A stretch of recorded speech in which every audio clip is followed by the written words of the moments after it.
La colère. Shalom bien-aimés dans le Seigneur.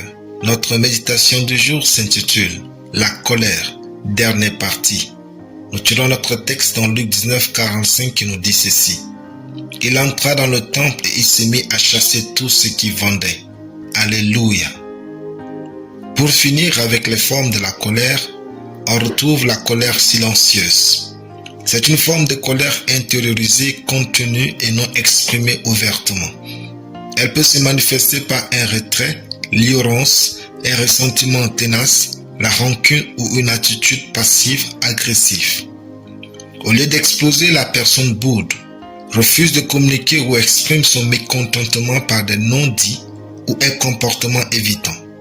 Bien qu'elle semble calme en surface, cette colère peut être très destructrice pour les relations et la santé de la personne qui la retient.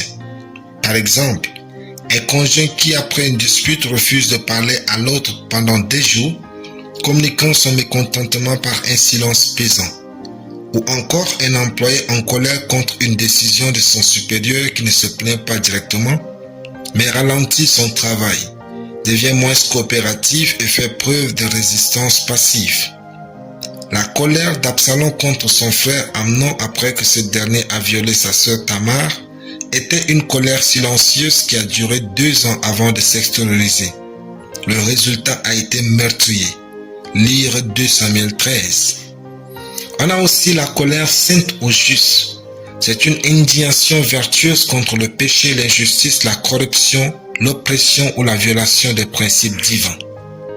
Contrairement aux autres formes de colère, elle n'est pas égoïste, destructive ou motivée par la rancune personnelle, mais par un amour profond pour la justice, la vérité et le bien. Cette colère est contrôlée, orientée vers la restauration du droit ou la correction des mal et vise à honorer Dieu. Dans notre verset du jour, c'est la colère sainte que Jésus a exprimée.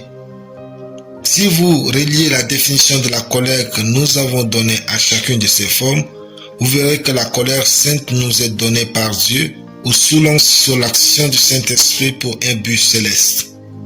La colère de Jésus n'était pas motivée par un intérêt personnel mais par son zèle pour la maison de Dieu et la pureté du culte.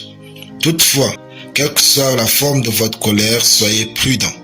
Même avec la colère sainte, si vous agissez mal et contre la parole de Dieu, vous en paierez les conséquences. Alléluia. Prions.